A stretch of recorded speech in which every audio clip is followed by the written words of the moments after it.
I've never worked in mining. I've never been in a mine until this conference. I am an engineer by training, and I didn't mention that at the beginning, and it's not in the bio, which always makes me laugh because I started out my career as an engineer in manufacturing. And number two, when it comes down to navigating pivots, transitions, new strategies in your career, learning the skill of negotiation can absolutely change the trajectory of your professional life.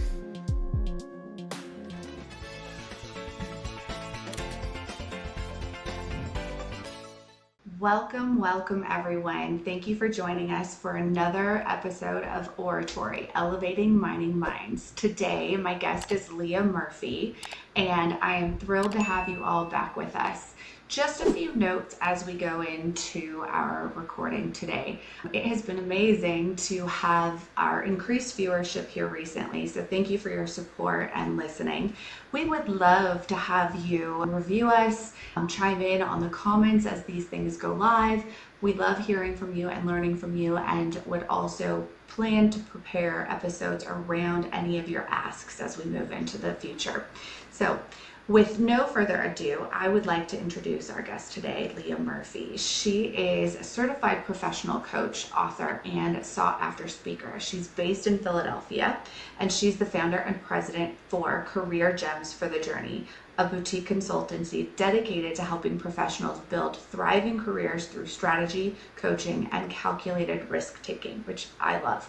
She's also the host of Career Gems for the Journey podcast, where she shares authentic stories and actionable career insights. With over 15 years of leadership experience in Fortune 500 companies, she's shaped the careers of professionals across academia, nonprofit leadership, and corporate America. She's recently been honored as a 40 Under 40 awardee by the Philadelphia Business Journal and named an emerging woman leader by the Forum for Executive Women. She is known for her empathy, authenticity, and people-first approach. She empowers organizations and individuals alike to achieve exceptional outcomes through purpose-driven leadership, negotiation mastery, and transformative coaching strategies. So today, we're going to bring fresh perspective to the challenges we face in attracting and retaining talent, how to explore transformative coaching and negotiation, and how we can build networks to build resilient people-first organizations. So thank you, Leah, for joining us. Thank you, Lindsey, for having me. I'm so excited to be with you today. Yes, most people who listen will know what's coming next. My first question, what's getting you excited about the work you're doing? I love to give a disclaimer. So Lindsey and I got to meet at the Women in Mining conference, and now here we are months later covering this podcast, and I'm on her podcast. So I say that because what's really getting me excited now is the work that I get to do. I'm seeing getting exposed to broader and broader audiences. That was my first time ever attending the Women in Mining conference, and I was invited by one of the organizers of the conference to join a panel where I got to meet you, Lindsey, and to also do a breakout session. So shout out to the organizers of the Women in Mining conference. You guys were phenomenal. And I'm just thrilled to be in a place where I still get to learn and grow. So I feel like coaching and building expertise and knowledge and being able to take years and years of my professional experience from navigating my corporate career and then apply it in a way that is impactful for people's professional lives and experiences is just so gratifying in a way that I can't really capture into words. So I love that. And every time I get to be introduced to a new community and I see the response to people feeling seen and heard and acknowledged, and us being able to navigate some of the spicy taboo conversations and topics that are not getting discussed in a lot of areas, it just brings me so much joy. I'm absolutely elated. And the Women in Mining conference was such a level of badassery, and I said this at the conference. There were women with tattoos and purple hair, and there were trans women, and there were collaborators, there were miners, there were geologists, there were such a wide range of people and experiences, and it was so rich in culture and communication and just the community that they built there. It was just top tier. So I can't say enough about that, but that's what I'm excited about. I'm excited about all of the new horizons that I'm having the opportunity to work on, and probably because it says to me that I've said yes to some risk. So we talk about calculated risk taking. And I want to tell you, I've never worked in mining. I've never been in a mine until this conference. So I think it stretched me in a way that I feel like I was really excited about, but it also introduced me to these pockets of people and community that I think are so necessary as we navigate the world and our careers today. 100%. And I love so much that in all of this, you've got calculated risk taking, because I feel like I wake up every morning as a calculated risk, thinking more strategically. I think it's such an important thing to keep us excited about what we're doing and keep us challenged and growing. And just as you said, part of what's getting me excited about the work that I get to do is meeting new people like you that are not part of our industry, because my challenge as a recruiter is to broaden that funnel. Who else can we talk to? Where else is talent? How do we grab it and its interest and upskill, reskill, get them actively engaged into our industry of mining? And so I'm so excited that you were there at the conference and that we got to be on a panel and be introduced. And I was just on your podcast, which isn't aired yet. That was also a learning experience and opening that funnel for us. And this rating podcast position has been really fun. And so I'm so happy that you're here and that you're excited about the same thing I'm excited about. So I am an engineer by training, right? Yeah. And I didn't mention that at the beginning, and it's not in the bio, which always makes me laugh because I started out my career as an engineer in manufacturing. So I have a tremendous respect for highly technical STEM careers. Yeah. But mining really just put it in a whole nother dimension. Mm-hmm. And I loved that environment, and the industry that you work in really allowed me to sit into my nerdy girl sweet spot deeply, right? So not only are we there with a bunch of just brilliant technical minds, we're also there with people who are business leaders, who are operational executives, CEOs, and it was just this amazing group of collaborators and just inspirational, but as well as peer building collaborators. And I absolutely love that. I don't feel like there are a lot of spaces that give me that kind of feeling and that give me that kind of immediate embrace. The community, as well as being in rooms with people that I'm absolutely inspired by. So that organization, I think, is doing great work. And there's some other organizations that I've seen do something similar, but because we met, I'm reminded of just the feeling that I felt when I was in the room, which was very communal, very inspirational, but at the same time, very much somewhere where I could contribute and be welcomed into, and I absolutely love that. And when we did our introductions on our panel, you had this really nice story about how you started as a mechanical engineer, sort of like the path that it took you. And so I love nothing more than an origin story. So can you give us your origin story, Leah? Yeah, absolutely. So went to college, studied mechanical engineering as an undergrad, came out of school and went straight into industry. Graduated and then started taking roles in corporations, large corporations, consumer goods. I focused on manufacturing and the consumer goods, specifically on the food side. Spent a lot of time in factories, navigating actual manufacturing locations from raw material all the way through finished product under one roof.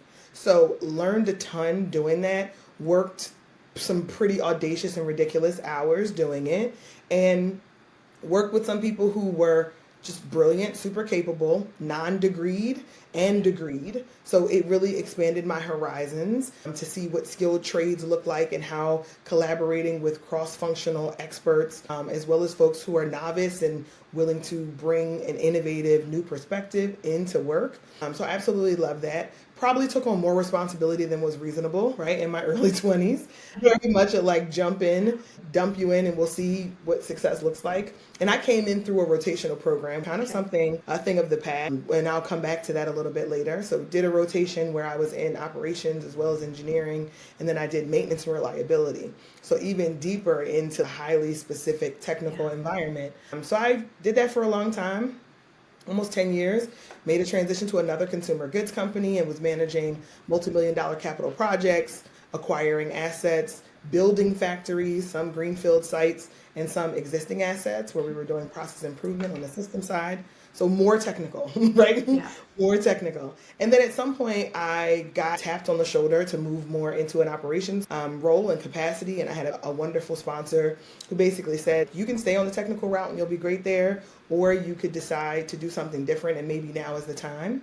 So I made a transition, went to managing a large team of people. Then I moved closer into the business. So I moved into procurement. And procurement was really where operations, engineering, finance, and procurement all really had to be on this great collaboration bubble. But it helped me to understand cost of goods. It helped me to understand specs and materials from a supplier side. It helped me to build supplier relationships and be more external facing. So that was a huge pivot for me in my career within the same organization, but a huge pivot. And then that role got me an opportunity for sponsorship and really amazing visibility. Because when you're in technical roles, oftentimes the visibility is limited, but the impact can be pretty big. When you're on the business side, the visibility was much higher, and the impact matched that visibility.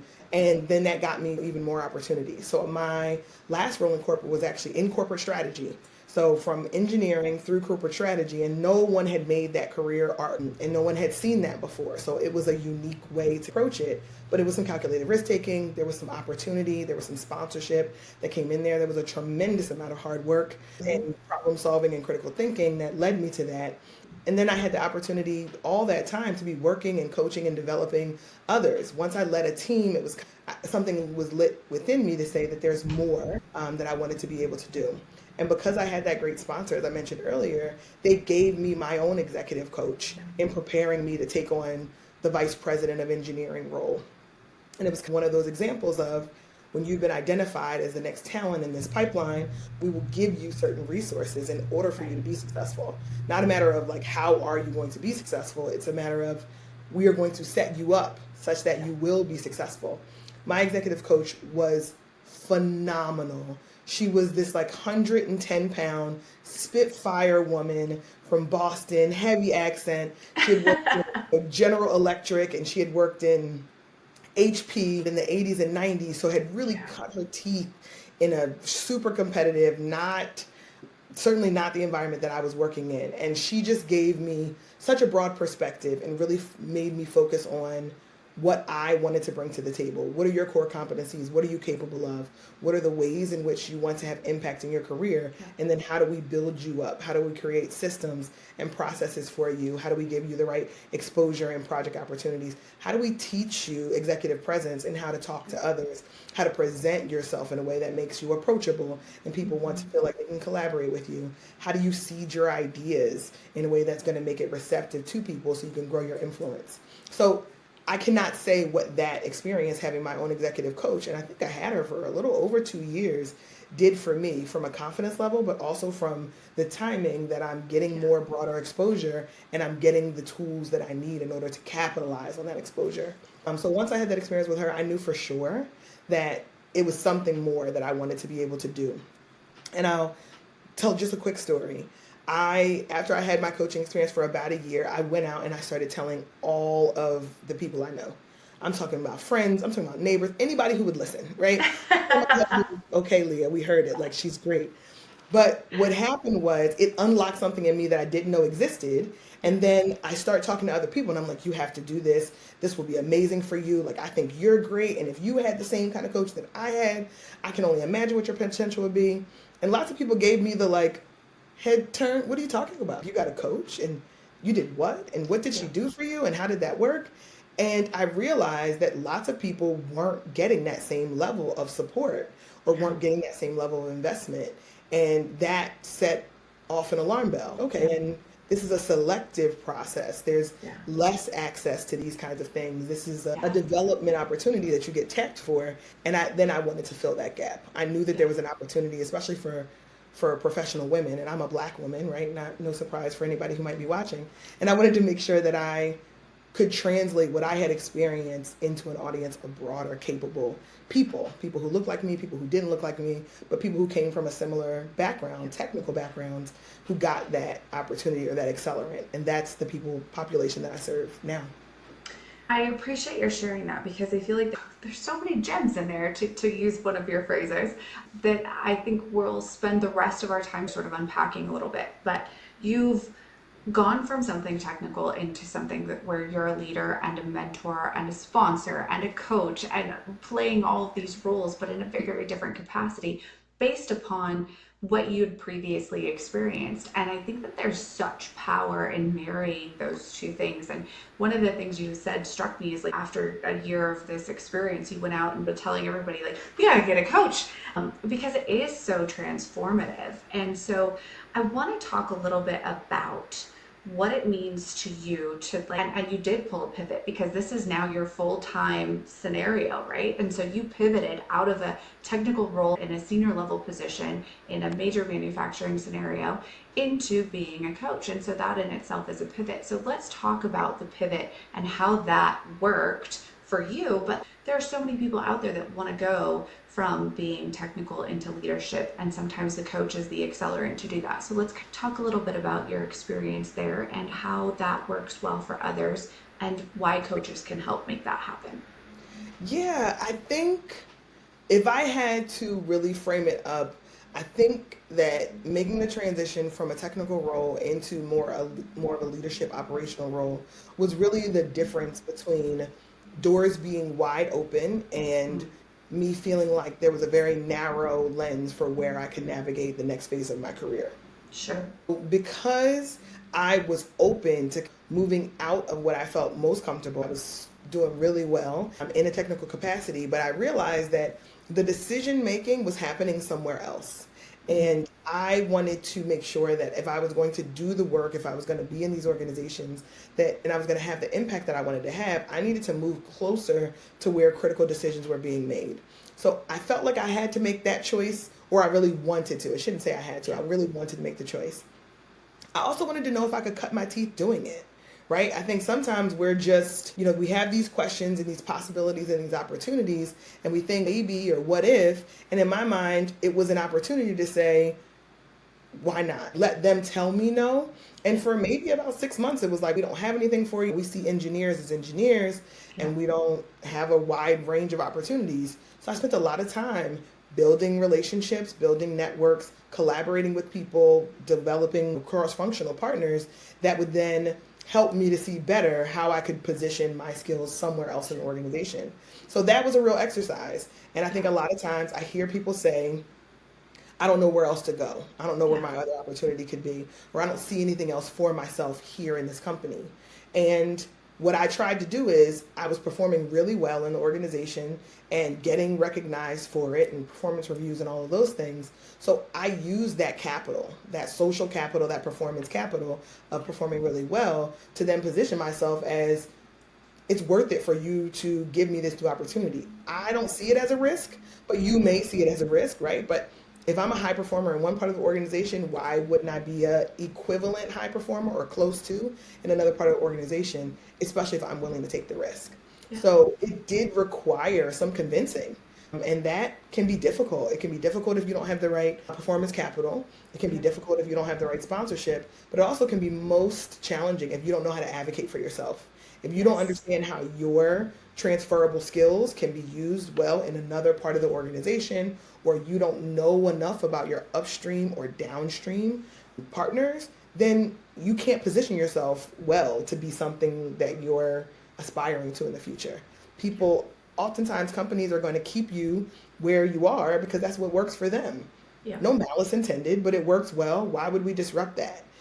So in this spirit of wanting to develop, wanting to grow, wanting to see what kind of impact that I could have, and having enough audacity to push the non-traditional path as an option for myself really allowed me a lot of doors to be able to open. But it all came from being a really strong performer and leveraging that capital. Yeah. Well, something that I see often in mining companies that I'll speak to and just ask you a question about your perspective. Often we have very technical people who then become promoted into management or leadership roles and aren't necessarily, one, ready for it, prepared for it, or two, sometimes they don't want it. right? Sometimes they want to be a technical contributor, and all of a sudden they've been rewarded by doing great work with more work and a layer of complexity that they just don't know how to navigate. How can we help them as coaches, as leaders, as others in industry to make them successful? Yeah, I think I've heard that a lot. And I have a lot of clients who talk about their experience at work through the lens of a manager that doesn't know how to lead people well, doesn't know how to Right. manage people well, doesn't lacks the foundational empathy or organization or desire, right, to Yeah. work with people. So oftentimes I really think companies and organizations, and we can say this because we are not inside of these organizations, Yeah. have to do a better job of assessing whether or Yeah. not people can be people leaders. I think that there's a tremendous value in having a really strong technical foundation in your career. And sometimes we have to give people a chance to maintain a strictly technical foundation Yeah. that allows them to be an individual contributor, but still allows their career to progress. And Yeah. unfortunately, what I see often is individual contributors get promoted because they want to be able to grow their career, they want to be able to move to the next level, they want to be able to make more money, and they're told that in order to do that, you have to manage people. Yeah. And when you're told to do, this is what you have to do in order to get to the next level, but not prepared for that, I think the company does both sides of the equation a disservice. The manager Absolutely. doesn't have those skills or competencies, but also the team who has to kind of suffer through, in some ways, a manager who's not capable. And then they have to worry and be concerned about, how is my career going to be impacted by having a manager who doesn't really know how to do this well, because Yeah. leading people is absolutely a skill and there's an art to it. It Mhm. is not just the title is yours, now go forward. And I think if we could be more honest about that, that Yeah. it's not for everyone, and just because it's not for you doesn't make you inferior, it just makes Right. you someone who should be able to get professional development and career development in a different path that doesn't require you to manage people. Now, I want to be really honest, because it doesn't mean that you can't collaborate with people. It doesn't mean that you'll never have to work with people. It doesn't mean that Right. you'll never have to be a great peer, a great teammate, a great stakeholder. Because all of us have to do that. If you're working in a large organization, matrixed or not, you're going to have to collaborate and work with people. But do Yeah. you need to have direct reports and do performance reviews and manage people's career development and all of that? Maybe that's not your gift. So Yeah. I love for people to do a self-assessment and say, is that something that I really want to do? Am I capable of it? And be honest. Yeah. And if it's not, see that as a limiting factor, that's the only way that you're going to grow inside of your organization, then ask for help. So you made a great point. Ask for the support of a coach, ask for the support of any kind of internal learning and development that may give you some of these skills and competencies, and maybe start with a more junior, lower risk kind of Yeah. management and leadership to test it out. Yeah. I think organizations have to be more receptive to a path that allows people to grow their career and not necessarily have to manage people. Because people managers, when they're good, chef's Yeah. kiss. When they are good, when they are into it, when they believe in it, when they are invested, when they are caring deeply about developing people and about giving them proper feedback, about coaching them on areas where they're performing well, but also acknowledging in areas where they are phenomenal. I've seen literally great managers come in and turn a department around, turn a whole function around in a matter of a year, 18 Yeah. months. So there are people who really work at it and perfect it as their craft. And I want to respect that investment too.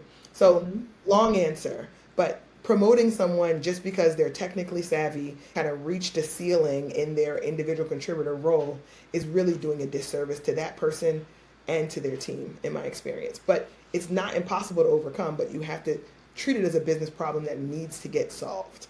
Yeah. This person needs to learn this skill and demonstrate it in a way that's not going to do harm to the rest of the Yeah. business. And how do we measure that? How do we support them? How do we put the right infrastructure around so that they can do that and do it well? Yeah. And you're saying that because I think that we have to take the stigma away from perhaps not enjoying the leadership management portion, or Mhm. not wanting to do it because you want to grow in another way that honors your skill sets in a way that you want to move forward. And I always tell people, if you want to know what to do with your organization, ask the people that you work with, right? right? What do you want to do? But people come to me as a recruiter when they're disenchanted with leadership or the growth potential that they may or may not have in a current role. And so sometimes we, as you said, have to look internally and say, what do I want? What am I great at that I want to maintain doing? What am I not so great at that I want to grow and learn in? What am I not great at and want to get rid of? That's okay too. And where do I want to push the needle a little bit? And I tell people, you've got to have this check-in. But that only really came to me after I sought out coaching. And so I truly, just like you did, go out and tell people all of the time, if your organization doesn't support it, doesn't provide it as a resource, whatever it is, sometimes taking that leap to invest in yourself with a coach to accelerate whatever area it is for you is such an important thing to explore. And whether or not you take advantage of it is your choice, but explore it. Give yourself the chance to say, what else is out there and how can I invest in myself? And I think you do this now as your role. What for you, how do people evaluate a coach and if they should pursue that relationship? So I think about, and I used to try to explain coaching to people who didn't understand the industry or didn't understand it as a valuable asset, or maybe folks who had bad coaching experiences. Yeah. That's real too. I look at coaches as personal trainers. So you think about personal trainer for your body and for your fitness. I think about coaches as personal trainers for your career, for your leadership development. Yeah. Those are the people who are individually invested in seeing you reach your goals. So I explain it to people as you are the captain of your ship. Ultimately, all the decisions belong to you. And I believe that you are whole and complete. And it's my job to be your navigator. Help you to navigate the waters, see where there are risks or opportunities, and figure out ways that you can navigate around them successfully, ultimately reaching your own goal. So if your goal is to get to a promotion to the next level, or your goal is to be considered for that great international role, and you understand that you haven't been able to reach it successfully independently, bringing someone else on, bringing a coach on to support you can be just the accelerant that you were looking for, just the blind spot identifier that you were hoping for, especially someone who understands your lived experience. So I can't say this enough. Someone who understands maybe not necessarily the industry that you work in, but certainly your individual discipline, or they understand your unique choices and how you've navigated your career. They can relate to your experiences. Is so huge, because oftentimes I see people getting coaches inside of organizations, and organizations being really, really well intended of, hey, let me identify this person and give you a coach. And oftentimes the level of trust that is necessary in order for you to really show up fully and be as transparent as you would need to be in order to overcome whatever barriers or any mental blocks or mindset shifts that are holding you back, you have to trust the person that you're working with. It's a very intimate relationship. I joke with my clients, like, I'm going to be all up in your business. Part of the process, I have to be all up in your business. Yeah. But the reason for it is because I need to know intimately what it is you need from me. And then I need to build a system that's customized to your needs to support you and build you through to where you want to go. Now, all of that is managed with a tremendous level of confidentiality, right? We, as coaches, have a tremendous responsibility to make sure that we're protecting the image, the reputation, and the information, the sensitive information that come to us as a result of our clients giving us full disclosure. So when I think about all of that, and if you're evaluating or thinking about, I'm looking to go to the next level, I maybe have hit a plateau and I need some kind of an accelerant, I need a disruption, I need somebody who's going to push me, or I also need somebody who's not biased. I tell people all the time, people think, oh, well, I talk to my mom, or I talk to my sister or my aunt, or I talk to my mentor or even my manager, so I'm getting advice from people. And you are. And those people love you and they care about you, and hopefully they show you nothing but respect, oftentimes. But they're not unbiased, right? Because friends, family, managers, coworkers, peers, all of those people have a vested interest in what choices you make in your career and the outcomes that go along with it. My job is to be completely non-biased. My job is to take in the information and to focus on what your goals and your objectives are and to help you get there. I don't care what your mother says. I don't care what your dad says. I don't care what your manager says. Yeah. Ultimately, this is our relationship that we have to develop. And because I've spent so much time in industry, and I've spent so much time in business, and I've spent so much time coaching and developing leaders who work in these sectors, I can bring all that to bear as you're looking to navigate your next level, your promotion, your career pivot, your transition. But I can also help you to assess yourself. And oftentimes, getting into a coaching relationship is the first time that someone's really gotten to sit and say, these are what I think are my roadblocks. Yeah. These are the things that I believe are my priorities. How do I identify my values in a way that I can show up for myself? How do I also identify what my priorities are, be it power or money or title, and to say it honestly, right? Yeah. A lot of times inside of your organization, you have to be status quo, right? You have to make sure you don't ruffle anybody's feathers or make anybody uncomfortable. And a lot of times women are in a position where they don't feel like they can express their full competency as well as the audacity that may go along with big dreams. So being able to do that with a coach, work through that, get a plan, and then be in strategy mode to execute against that plan can be exactly what folks are looking for. Or it can be, I only needed a few months. I needed to get to that clarity and I'm there now. And I think I can take it further myself. So long answer to say that finding a coach is a relationship that you want to maintain and you can be your full self in. Yeah. If there's any reason why you can't be your full self or you feel like there's a lack of cultural competency and understanding, it's a good opportunity for you to think about choosing another coach. And there are lots of coaches who specialize in a lot of different areas, and all of them could be on the table for consideration, but you have specific needs around your career development that you're looking for, and that's why folks come to me. Because not only because of the pivots I was able to make myself professionally, but also the wealth of experience that comes with working in industry and coaching other executives, other leaders, vice presidents, and directors, and know that can come to bear. Yeah. And I appreciate that being honest and authentic, and that not all coaches are meant for you, right? It's a relationship. And I tell people all the time, going to work and showing up with your coworkers, with your boss, with whomever it is a relationship.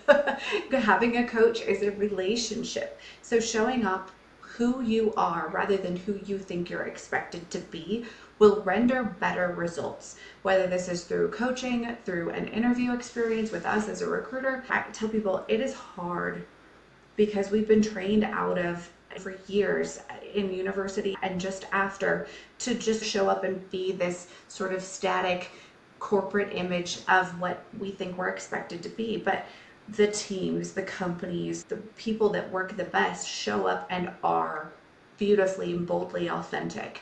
And I think that is just such like a superpower that we need to be leaning into and giving ourselves permission to do. Can I add something to that? Because I think I appreciate your desire to really encourage people to live their full authentic self, because there is a certain amount of freedom that is necessary in order to show up as that best version of yourself. But oftentimes what I'm seeing is organizations are actually discouraging people from doing it. So they're navigating this, I want to bring all that I have to offer to this organization, but I am being told indirectly or directly that I need to conform in order to be successful.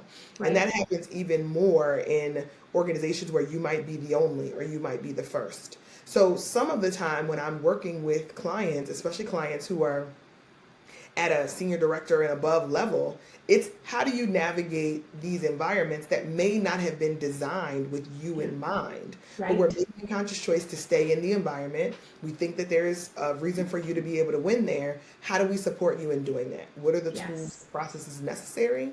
So I think authenticity is this beautiful gift that you can give to yourself in a safe place. So I think we have to, as a coach, I'm always evaluating, is that a safe place for you to be the fullest version of yourself? And if it is, then awesome, let's figure it out. And if it's not, do we decide to stay or do you decide to go and transition? But the first assessment, is this a place where you can be the most authentic version of yourself?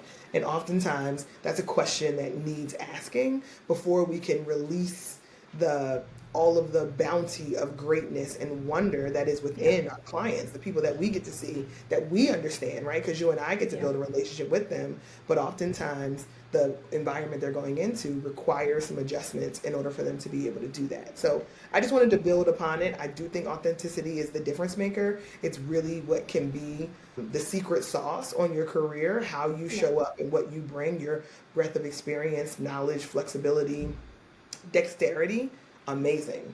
But evaluating, is this a safe space for me to do it? And if it's not at work and work is not a safe space, what are the other spaces, right? What are the other things that you can do in order to bring that, nurture that part of yourself? So it's a complex It is. It's a thing. very complex thing, and I appreciate you bringing that up because we just spent the whole month of May really focusing on like a mental health awareness series, and through that we explored pretty significantly the concept of psychological safety and going into environments that allow us to flourish or not. And really, for me, what you're saying is acknowledging several things. One, diversity, equity, inclusion is one thing, but B, being belonging, which is my tag onto that and well known at this point, without having an environment of belonging also part of the equation and psychological safety to build on from all of that, you can't go and do what I just suggested. I think that this does need to be a marriage of two very nice things, because if you go and show up your crazy, bold, authentic self and everybody else is just very mellow and vanilla and doesn't do that, like, that is not going to render great results for anyone. And so perhaps you can create that ripple that encourages others to do things a little bit differently, but it's chipping off as you go along rather than boom, I'm here. It also comes from a position of like power and authority. I have some clients who are in the C-suite, and their ability to create space and to give folks an opportunity to show up in ways that is a beautiful variety, a tapestry of talent, capabilities, skills, physical abilities, gender identity, all of it. And when you get a leader who is creating that space, when I tell you that those teams flourish, I mean, they're solving problems, they're collaborating, they're critically thinking, they're doing all of the soft skill things because they're not having to be guarded. They're not having to be so concerned about, what if this person sees this or finds out, or it allows a certain amount of freedom that we all deserve. I would love to say that everyone gets to work under that kind of a leader. It's just not yet. Not yet. No. And I hope to be able to continue to create and collaborate, work with leaders who get into positions of power, who can make those spaces possible for more people junior in the organization. And I am really encouraged because I think that there are great coaches and resources and all kinds of things out there now where we have the tools at our fingertips to explore so that we can be better leaders and create better companies. And so that leads me to my next question for you, which is woven throughout your website, and a lot of what you talk about is purpose-driven leadership. And so tell me what that is to you and why is it so powerful? So I think more than anything, purpose and intention are the two components that I have noticed allows me to feel fulfilled in the work that I do. So purpose and intention. When you say purpose-driven leadership, it's this idea that there is a very distinct reason that I am here on earth doing the things that I am doing. It is tied to what I feel like is a sincere calling. So I believe that something about the work that I'm doing is having an impact on a greater vibration in the world. So I personally get super excited to see my clients reach their goals. More excited than I personally am for my own success. All good coaches do that. This is the thing that I've noticed. I'm like, man, they are the best because they're more excited than you are when you get there. And they're like, yes! So I love that. I love that too. And I mean, to the point where I have friends and loved ones. I have a wonderful community of people. Like I mentioned in our green room experience, I have a great husband. I have amazing friends. I have wonderful parents and community members who are constantly like encouraging me and telling me that I'm doing a great job. And they're also telling me like, okay, you could have done better there. Figure that out. They're both, right? Keeping me grounded and then shouting me out, right? And amplifying my success. But I spend less time amplifying my own success and more time figuring out how can I support my clients in getting to the version of success that they want to achieve? How do I make sure that their investment in themselves pays a return that is 2, 3, 4x what they invested?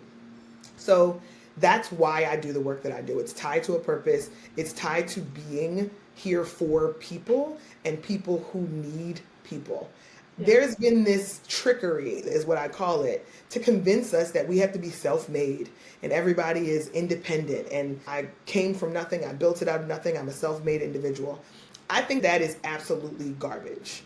I don't believe that we were designed to navigate life alone. I believe that we were designed, not believe, it says, history tells us that communities and people and groups and support systems are what get the job done, whether it's raising family or whether it's building a career, right? So I think once we can get past this, I have to figure it out on my own, or asking for help makes me look weaker. It's unfortunate that societally we've given people this conditioning, because it's just not true. It's just not true. So I'll say that as many times as I possibly can.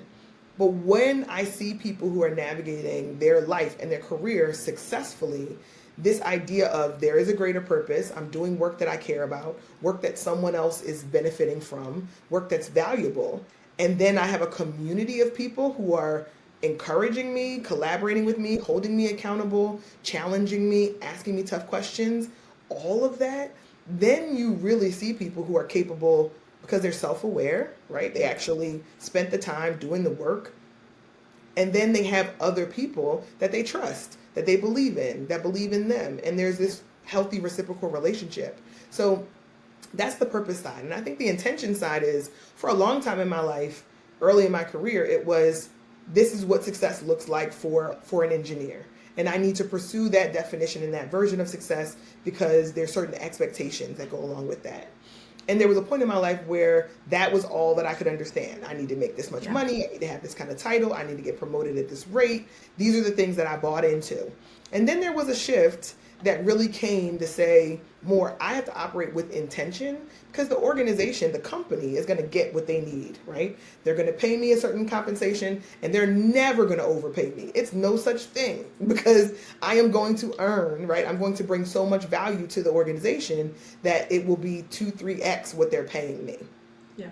So it got me to this place of, I need to operate it with intention in order to make sure that I am actually going down a path professionally that aligns with how I see myself best used. My skills, my competencies, the life in the balance that I wanted to create.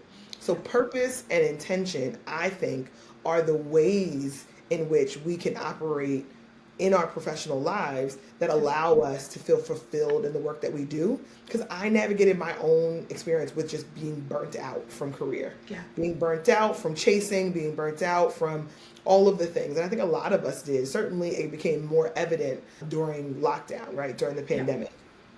So once I recognized that essentially I have to operate with intention, or else I'm going to stay on a hamster wheel that doesn't really get me the fulfillment that I'm looking for. Maybe I have the title, maybe I have the external validation and acknowledgement, but I'm not feeling it, right? It's just not working for me.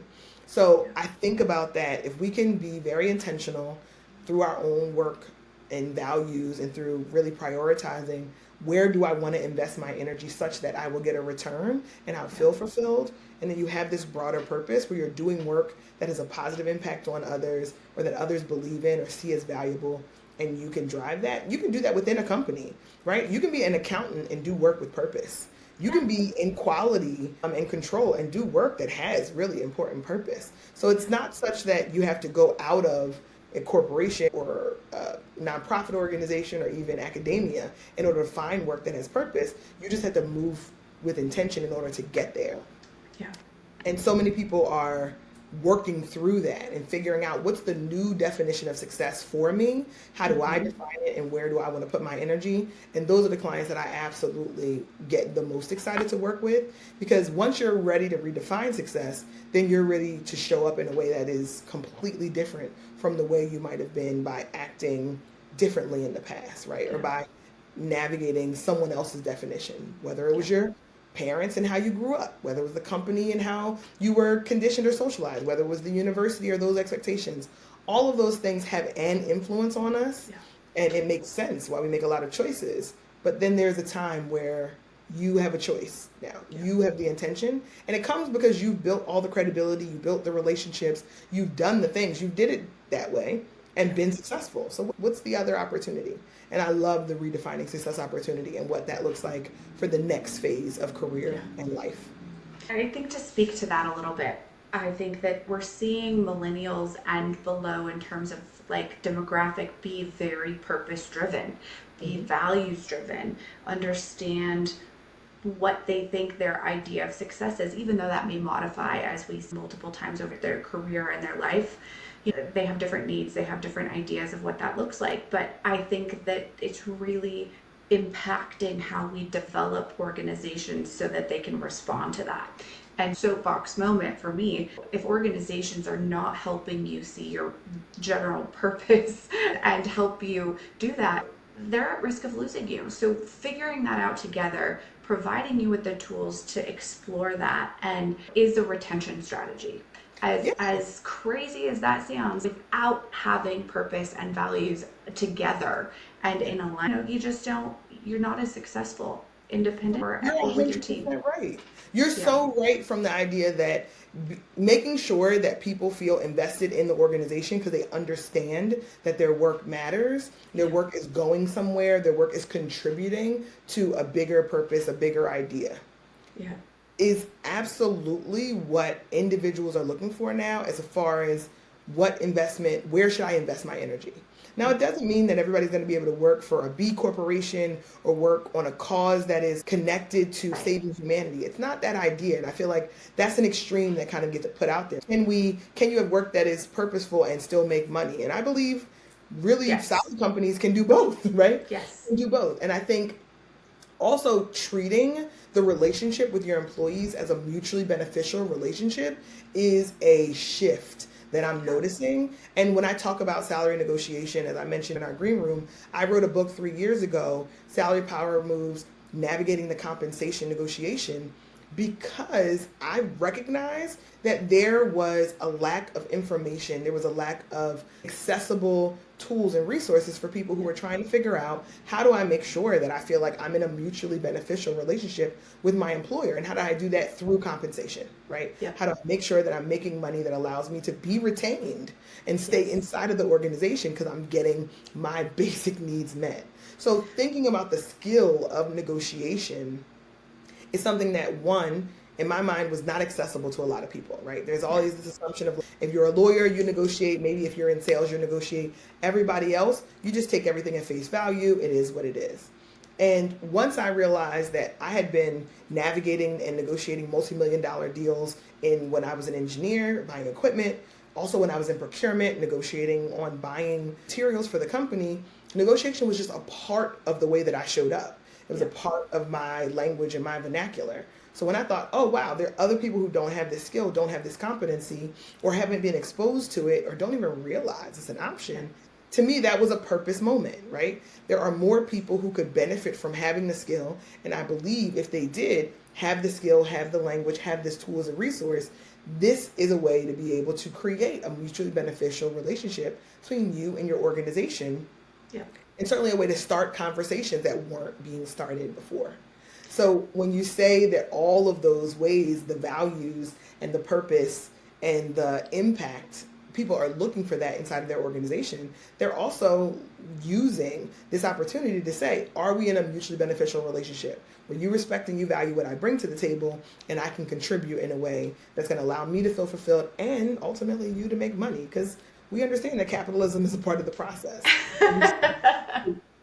We live in the United States of America. Now, we won't go any further there because I'm sure that there's ripple effects, but we live here and we understand that systems are in place and we have to decide we want to opt into that system. But I think the balance of respect, collaboration, partnership between employers and people is one that's going to continue to need to be recalibrated and leveled.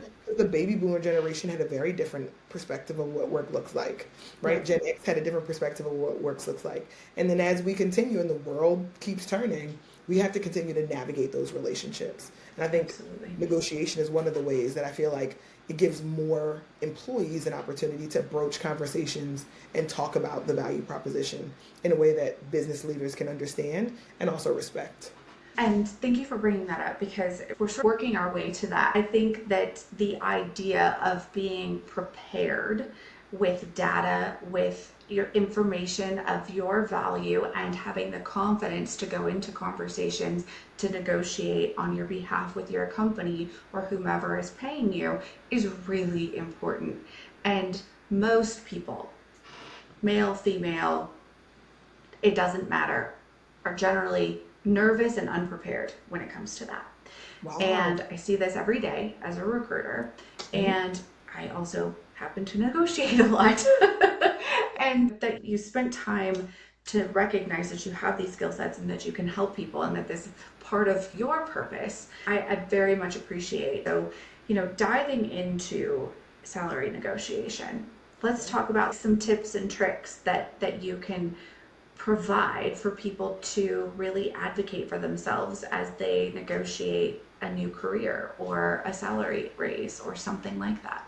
Yeah, Lindsay, listen, you are the insider, right? Because recruiters have so much valuable information about what is realistic to navigate a negotiation, a salary negotiation. But the first tip that I like to make sure that I give folks is, one, total compensation is the way I like to make sure we are addressing these negotiations. I think for so long, we've focused a lot of energy on base salary, which is, it's important, right? Like it is how we provide for ourselves. It's how we live our lives. It is our livelihood. So I understand that. But oftentimes, especially if you're working in large organizations and you're talking to a population of folks who tend to have a depth of technical skill, a depth of academic achievement, there's all of these things that they're bringing to the table. Yes. And when you bring that to the table, you have other ways to be compensated. So I like to put it in two buckets. And for those of you who are listening, this is a good time to just grab a pencil and paper, because it's this is a gem that I feel like always opens a plethora of other questions. There is monetary compensation, right? And that tends to be in the realm of salary. And then there are non-monetary compensation opportunities. And oftentimes we leave so much on the table from a non-monetary compensation side. So let me give you a couple of examples what non-monetary compensation looks like. If you're thinking about or you're navigating a negotiation around compensation, you also have the opportunity to talk about flexible work, non-monetary compensation, vacation time, non-monetary compensation, oftentimes resources around professional development, non-monetary compensation directly to you, right? So those are just three kind of easy examples. But if you can quantify and calculate what that cost would have been or what the spend may have been if you did not have those resources, you can get to a very robust value proposition for non-monetary compensation. And here's the gem. Salary is normally the most watched bucket of money inside of an organization. We're talking about base salary and benefits, very watched, very controlled, very managed by your HR professionals. Hi, HR professionals, happy to hear from you again. I'm sure you're thrilled. But really great HR people will tell you this. They will let you know that there's limitations on the bands or on what the compensation for salary can be. But often there's this other non-monetary area that people don't spend as much time in, and there are dollars that are tucked away in the organization for those things. So when you hit a ceiling on a monetary compensation side, then there's an opportunity to say, okay, what are the non-monetary ways that I could also be compensated, which may help you get to a yes between you and the organization. If you hit a ceiling in one area, opening the door to the other areas can really change things. I'll give you a quick example. I was sitting with a client and he was reading an offer letter. And in his offer letter, there were some very clear details lined up. Dollar amount, salary compensation, paid time off, the whole 9 yards. He's an experienced professional. And because he's an experienced professional, he has 20 plus years the number of paid days off that they offered him was lower than what he felt was reasonable or what he could live a life on. Now, he was not complaining at all about the salary compensation. Obviously, we'd be happy to take more, but we spent more time investing in how do we get to a paid time off number that works for you, and how, if you can't get the paid time off number, what are the other things that are important to you to be able to make sure that you're taking good care of yourself, your mental health is good, your well-being is taken care of. So we settled on a fully remote role that allows him the flexibility to not have to travel into the office and not burn a lot of time and navigate his family and the people that he needs to support and take care of. But we also got him an additional 10 days of paid time off. Yeah. Those were areas where they were willing to negotiate, but they weren't willing to negotiate any further on salary. Yeah. So I give you the examples of paid time off or professional development or all these other areas, because there's this wealth of creativity that starting a negotiation can bring to the table. Yeah. If you're properly researched, or you have someone who's willing to support you and build those tools and go through the process with you, which is exactly what I do with my clients. So if you're trying to figure out a different, unique way to get compensated, I would say the sky is often the limit in what you can ask for. You may not get it all. That's why it's a negotiation, right? But you can put some things on the table that are necessary and get to a conclusion that you feel good about and that the company is willing to support. And this is the last point, and I'll pause. I have seen literally maybe 1% of offers get rescinded because someone chose to negotiate. 99.5 probably percent of the offers that get extended to my clients, eventually they get to a resolution on, they negotiate, and the offer is accepted, or the offer is declined and they move on. Yeah. Almost never do I hear a company rescind an offer because someone negotiated. And I think that's a fear that a lot of people hold. If I ask for too much, they're going to change their mind and rescind the offer. And I'd love to hear your perspective on that, because I know that you're on the recruiter side of things. So does it happen?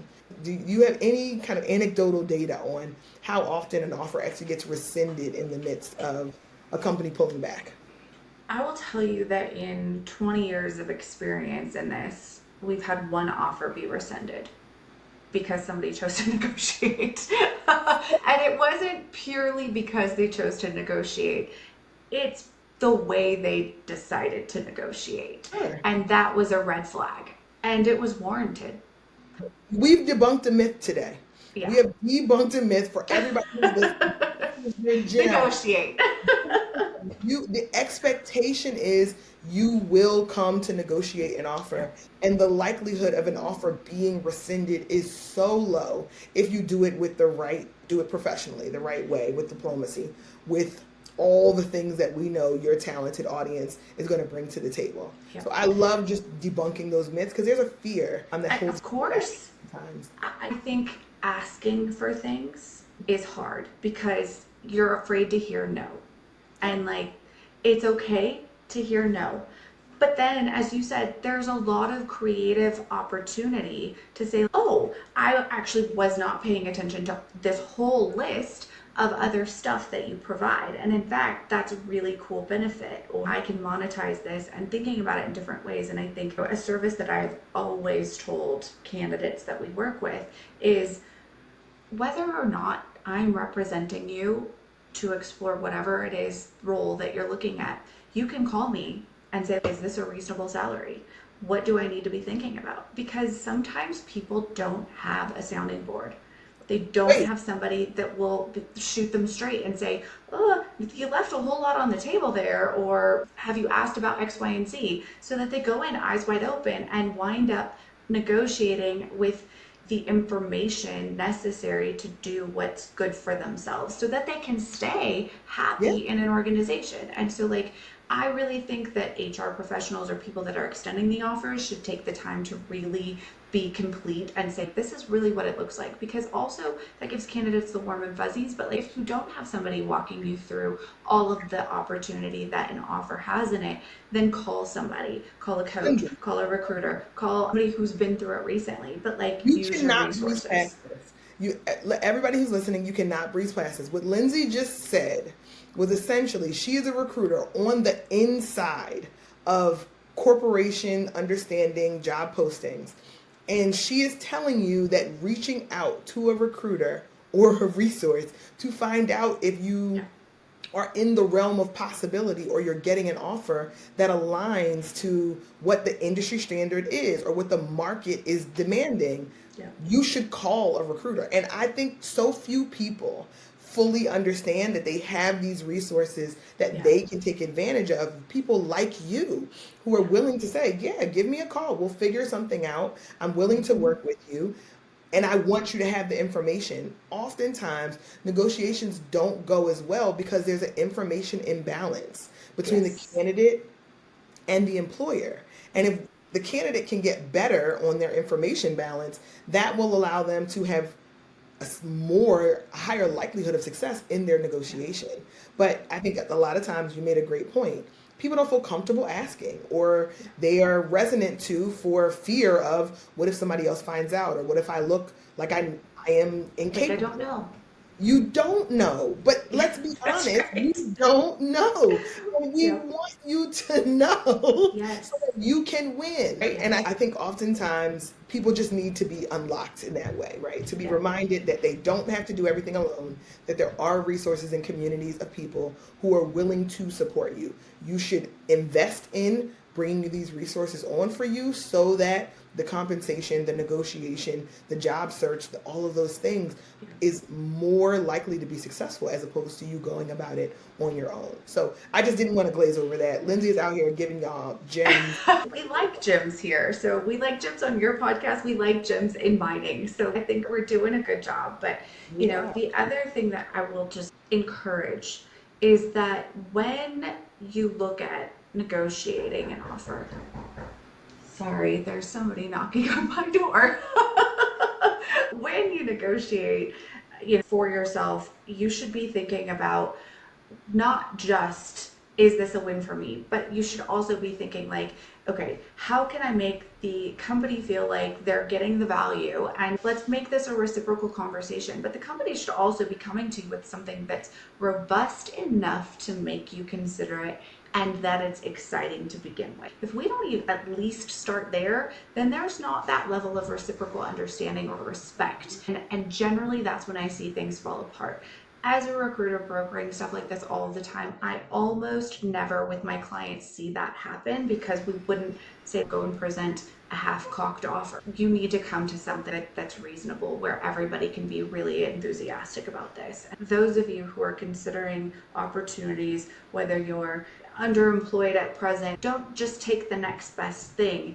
Ask the questions, ask the resources. If you're not getting the warm and fuzzies, then that's your red flag. So I know that sometimes we do things out of necessity and the market is very weird at this moment, and that sometimes security comes from having something in hand, but having mutual respect goes such a long way, and you really need to see that come through in an offer as well. Can I add to that? Because when I hear clients who are attempting on a negotiation with a potential employer, or even a potential negotiation for a board seat or a role or something else that they want, when you see red flags in the negotiation, oftentimes those red flags are really foundational to the way that organization moves, right? To the way that they show up, and also to their belief in your value proposition.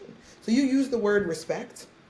And I think it's really important that we trust our intuition when we're seeing red flags or when we're in a discussion and we're feeling like the other party is not coming from the same place of mutual respect and mutual value proposition. Then we should believe those red flags. Because the worst stories that I hear is that people say, I saw all these red flags during the recruitment process or during the onboarding process or during the negotiation process. And I pushed through, I ignored them, I did it, I took the role, we got inside of the organization, and then you realize all those red flags were the same things that you're going to experience once you're inside of the organization. So those red flags are real, and they're indicators of how culture operates inside of that organization. And it's good information. It's relevant information. And I love that you highlighted that sometimes necessity overwhelms the ability to have the time to make assessments in the way that we would love to. And those are circumstances that are unfortunate because desperation almost always puts us in a disadvantaged position. Now, Absolutely. we can go deeper into those kinds of conversations, but I don't, That's part two. we have to come back. We could do this for a long time. That's But great. I love that people can trust, should, and I want to encourage them to trust their intuition. When you see red Yes. flags and you don't feel like it's a mutually beneficial relationship that's being built, or you're not seeing a level of acknowledgement or respect that should be present in a negotiation between two very amicable parties, believe that. That's real information that's going to be an indicator of the culture inside of that company. And you want to go in eyes wide open. We don't want to lie to ourselves that it's going to be different once I get in. It won't be.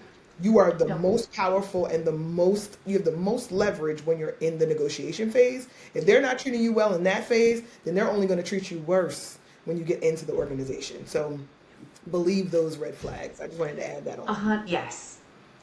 Just yes. Part two, go deeper into desperation and identifying red flags. Yes, we'll do a part two on all the ways to navigate that and trust our intuition and like all of the other parts. But recognizing that we could probably go on for days and days.